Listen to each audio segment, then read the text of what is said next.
ମୋ ନାଁ ପ୍ରଶାନ୍ତ ଗୌଡ଼। ମୁଁ ବଜ୍ରକାପ୍ତା ପ୍ରଜନନ କେନ୍ଦ୍ରରେ କାମ କରିଅଛି।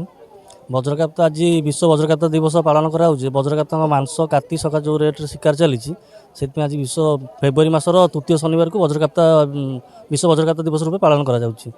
ଆମେ ବଜ୍ରକାପ୍ତା ପ୍ରଜନନ କେନ୍ଦ୍ରରେ ଯେହେତୁ ଆମେ 3 ଜଣ କାମ କରୁଛୁ, ବଜ୍ରକାପ୍ତାଙ୍କ ସୁରକ୍ଷା, ତାଙ୍କର ଘର ସଫାସୁତୁରା ଧରିକି ଖାଦ୍ୟପତ୍ର ଧରିକି ସବୁ କେମିତି ଖାଇବାକୁ ଦିଆଯିବ, ତାଙ୍କୁ କେମିତି ରାତିରେ ମନିଟରିଂ କରାଯିବ, କେମିତି ରିସର୍ଚ୍ଚ ପିଲାଙ୍କ ସହିତ ବସିକି ଆମେ ତାଙ୍କ ମେଜରମେଣ୍ଟ, ବଡି ୱେଟ୍ ସବୁ ପ୍ରକାର ଜିନିଷ ତଦାରଖ କରୁଥାଉ।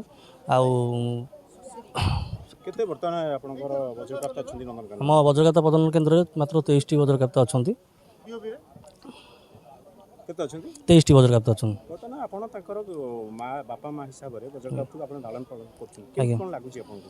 ବଜ୍ରକାପ୍ତା ଯେହେତୁ ମାନେ ଲୋପ ପାଇଗଲେଣି, ବଜ୍ରକାପ୍ତାଙ୍କୁ କାମ କରିବା, ତାଙ୍କ ଖାଦ୍ୟପେୟ ଦେବା, ସଫାସୁତୁରା କରିବା, ତାଙ୍କ ଘର ତାଙ୍କ ଯେମିତି ଛୁଆଙ୍କ ଟାଇପ୍ର ଯେମିତି ତାଙ୍କୁ ରଖାଯାଏ, ସେଇଭଳିଆ ତାଙ୍କୁ ରଖାଯାଇଛି। ସବୁ ସିଜନରେ, ଯେଉଁ ସିଜନରେ ବର୍ଷା ଦିନ, ଶୀତ ଦିନ, ସବୁ ଯେଉଁ ପ୍ରକାର ମେଜରମେଣ୍ଟ କରାଯାଏ ସେଇ ପ୍ରକାର କରାଯାଏ। ବଜ୍ରକାପ୍ତାର ବଂଶ କେଉଁ ସମୟରେ ବୃଦ୍ଧି ଘଟେ, ମାନେ ତାଙ୍କର ସଂସାର ଗୁଡ଼ା କେବେ? ବଜ୍ରକାପ୍ତା ଆଜୀବନ ତ ମାନେ ଯେହେତୁ ବିଶ୍ୱର ଗୋଟେ ବଜ୍ରକାପ୍ତା ପ୍ରଜନନ କେନ୍ଦ୍ର ଜଣାନି, ଆମର ଏଠି ଯେହେତୁ ରିସର୍ଚ୍ଚ କାମ ଚାଲିଛି, ଆମର ଯେଉଁ ସିଜନରେ ଆମେ ତାକୁ ବ୍ରିଡ଼ିଂ ପାଇଁ ଛାଡ଼ୁ, ସେଇ ସିଜନରେ ବ୍ରିଡ଼ିଂ ହୁଏ। ଆଉ ଏଠି ବି ଛୁଆ ବି ହେଇଛନ୍ତି। ଆଜି ପର୍ଯ୍ୟନ୍ତ 13ଟି 14ଟି ଛୁଆ ଜନ୍ମ କରିଛନ୍ତି ସେଣ୍ଟରରେ। ଏବେ କେତେ ଆପଣ ସୁସ୍ଥ ସବୁ ଅଛନ୍ତି ନା ନାଇଁ? କିଛି ନାଇଁ, ସମସ୍ତେ ସୁସ୍ଥ ଅଛନ୍ତି, ଭଲ ଅଛନ୍ତି। ଆଉ ତାଙ୍କର ମନିଟରିଂ ବି ରାତିରେ କରାଯାଉଛି। ଆମେ ରହିକି ରାତିରେ ତାଙ୍କୁ ତଦାରଖ କରୁଛୁ। ଆପଣ 3 ଜଣ, ମୋଟାମୋଟି 3 ଜଣ ହଁ, 3 ଜଣ 24 ଅଛନ୍ତି। ଘଣ୍ଟା 24 ଘଣ୍ଟା ଡ୍ୟୁଟି 3 ଜଣ ରହୁଛୁ। ଜଣେ ରିସର୍ଚ୍ଚ ପିଲା ବି ଅଛନ୍ତି, ଆମର ଫିଲ୍ଡ ବାୟୋଲୋଜି ଜଣେ ଅଛନ୍ତି। ଆମେ 4 ଜଣ ମିଶିକି କାମ କରୁଛୁ ସେଣ୍ଟରରେ।